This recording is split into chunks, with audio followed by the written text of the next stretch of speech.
শবে বরাতের রাতে একত্রিত হয়ে রাতভর ইবাদত করা ও পরদিন রোজা রাখা কতটুকু শরীয়ত সম্মত?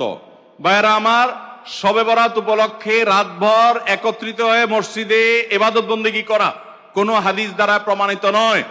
এবং দিনের বেলা যে রোজা, এই রোজা শবে বরাত উপলক্ষে না, এটা হলো শাবান উপলক্ষে রোজা। এই রোজা হলো আইয়ামে বীজ উপলক্ষে রোজা। নবী করিম সাল্লাল্লাহু আলাইহি ওয়াসাল্লাম শাবান মাসে এমনি বেশি বেশি নফল রোজা রাখতেন, সেই হিসাবে আপনিও রাখবেন। আবার আইয়ামে বীজ 13, 14, 15 রোজা রাখতেন, সেই হিসাবে রাখবেন। আপনি আল্লাহর ক্ষমা, এই রাতে আল্লাহ তাআলা বান্দাকে সাধারণ ক্ষমা ঘোষণা করেন, হিংসুক ছাড়া, মুশরিক ছাড়া। এই রাতের এই ফজিলত পাওয়ার জন্য আপনি চেষ্টা করলে সেটা ভালো, আল্লাহর কাছে ক্ষমা লাভের চেষ্টা করবেন, কিন্তু বেদাতি কোনো পন্থায় না। অনেকে বলে যে এত রাকাত নামাজ, অমুকটা অত সূরা এত রাকাতে পড়তে হবে, এগুলা মন গড়া কথাবার্তা, এগুলার কোনো ভিত্তি কোরআন হাদিসে নাই।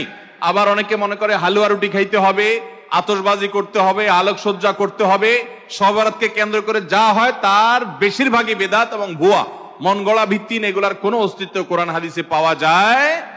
আল্লাহ আমাদের সবাইকে সুন্নাহ মেনে চলার তৌফিক দান করুন। আমরা সুন্নাহ মেনে চলবো। শাবান মাসের সবচেয়ে বড় আমল হলো নফল রোজা রাখা, বেশি বেশি রাখবো তো ইনশাআল্লাহ। এরপরে প্রশ্ন হলো, রাসূলুল্লাহ সাল্লাল্লাহু আলাইহি ওয়াসাল্লামকে স্বপ্নে দেখার কোনো বিশেষ আমল আছে কি? রাসূল করিম সাল্লাল্লাহু আলাইহি ওয়াসাল্লামকে আল্লাহর অনেক নেককার বান্দারা স্বপ্নে দেখেন, এবং নবী সাল্লাল্লাহু আলাইহি ওয়াসাল্লামকে স্বপ্নে দেখার সৌভাগ্য অনেকের হাসিল হয়। নবীজি সাল্লাল্লাহু আলাইহি ওয়াসাল্লামের জীবদ্দশায় অনেক সাহাবীরা তাকে স্বপ্নে দেখতেন। হাদিসে আসছে, নবী সাল্লাল্লাহু আলাইহি ওয়াসাল্লাম বলেছেন, আমার আকৃতি শয়তান কখনো ধরতে পারে না। শয়তান সবার আকৃতি ধরতে পারলেও নবী সাল্লাল্লাহু আলাইহি ওয়াসাল্লামের আকৃতি ধরে আবির্ভূত স্বপ্নে কারোর সঙ্গে সাক্ষাৎ করতে পারে না শয়তান। তো এই জন্য নবী করিম সাল্লাল্লাহু আলাইহি ওয়াসাল্লামকে কেউ যদি স্বপ্নে দেখে, সে সত্যিই দেখেছে।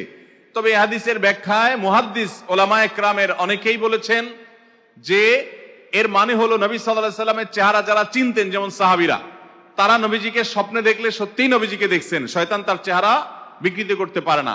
কিন্তু যারা নবী সাল্লাল্লাহু আলাইহি ওয়াসাল্লামকে দেখেন নাই, যেমন আমরা অনেক পরে দুনিয়াতে আসছি, আমরা তাকে দেখি নাই, তার চেহারা এক্সাক্ট কেমন ছিল আমরা জানি না।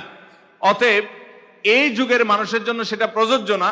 এই যুগে কেউ দেখলে সেটা নবী সাল্লাল্লাহু আলাইহি ওয়াসাল্লামের চেহারাও হতে পারে, অন্য কারো চেহারা তার কাছে নবীজি মনে হতে পারে।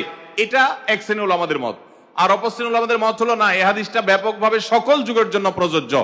কেউ যদি স্বপ্নে নবী করিম সাল্লাল্লাহু আলাইহি ওয়াসাল্লামকে দেখেছে, এটি স্বপ্নে তার মনে হয়, বা কেউ তাকে বলে দেয়, এক কথায় স্বপ্নে তিনি নিশ্চিত হয় যে তিনি নবী সাল্লাল্লাহু আলাইহি ওয়াসাল্লামকে দেখেছেন, তাহলে তিনি নবী করিম সাল্লাল্লাহু আলাইহি ওয়াসাল্লামকেই দেখেছেন। তো নবী সাল্লাল্লাহু আলাইহি ওয়াসাল্লামকে দেখা নিয়ে এরকম দুটি মত আছে, কিন্তু তাকে স্বপ্নে দেখার জন্য বিশেষ কোনো আমল আছে কিনা, যে এটা করলে তাকে স্বপ্নে দেখা যাবে, এই মর্মে নবী করিম সাল্লাল্লাহু আলাইহি ওয়াসাল্লাম থেকে হাদিসের আলোকে বিশেষ কোনো আমলের কথা আমরা জানি না যে এটা করলে তাকে স্বপ্নে দেখা যাবে, এরকম কথা বলা আছে। তবে অনেক উলামায়ে কেরাম, অনেক নেককার আল্লাহ ভীরু মানুষরা তাদের অভিজ্ঞতার আলোকে বলেছেন যে যদি কেউ নবী সাল্লাল্লাহু আলাইহি ওয়াসাল্লামের ভালোবাসা তার অন্তরে প্রগাঢ়ভাবে ধারণ করতে পারে, নবী সাল্লাল্লাহু আলাইহি ওয়াসাল্লামের মহব্বতকে সবকিছুর উপর অগ্রাধিকার দিতে পারে, এবং নবী করিম সাল্লাল্লাহু আলাইহি ওয়াসাল্লামকে তার সুন্নাহর মাধ্যমে অনুসরণ করে, নবী করিম সাল্লাল্লাহু আলাইহি ওয়াসাল্লামের সুন্নাহগুলোকে সবসময় খুঁটি খুঁটি মেনে চলে, কোনো কাজ তার সুন্নাতের বাইরে করে না, এরকম সুন্নাতের আশিক যদি হতে পারে কেউ, সেই সাথে নবী করিম সাল্লাল্লাহু আলাইহি ওয়াসাল্লামের প্রতি দুরূদ যদি কেউ বেশি বেশি পড়ে, প্রতিদিন যত বেশি সংখ্যক সম্ভব দুরূদ পড়া মুহাব্বতের সাথে, এই কাজগুলো যদি কেউ করে, তাহলে সেক্ষেত্রে আশা করা যায় যে তার সাথে নবী করিম সাল্লাল্লাহু আলাইহি ওয়াসাল্লামের স্বপ্নে সাক্ষাৎ হবে। এটা অনেক উলামায়ে কেরাম, অনেক নেককার মুত্তাকি পরেজগার আল্লাহওয়ালারা তাদের অভিজ্ঞতার আলোকে জানিয়েছেন। এটা কোনো হাদিস বর্ণিত কোনো বিশেষ আমল না। তবে নবী করিম সাল্লাল্লাহু আলাইহি ওয়াসাল্লামকে স্বপ্নে দেখলেই লোকটা জান্নাতি, আর না দেখলে লোকটা জাহান্নামী, এরকম কোনো সহজ হিসাবও করার সুযোগ নেই। আমাদের কাজ হলো তাকে স্বপ্নে দেখি বা না দেখি, তার সুন্নাহগুলোকে মেনে চলা, তার আদর্শ অনুসরণ করা, তাকে মহব্বত করা, এবং সেই মহব্বত হবে দুনিয়ার সকল মানুষের চাইতে বেশি।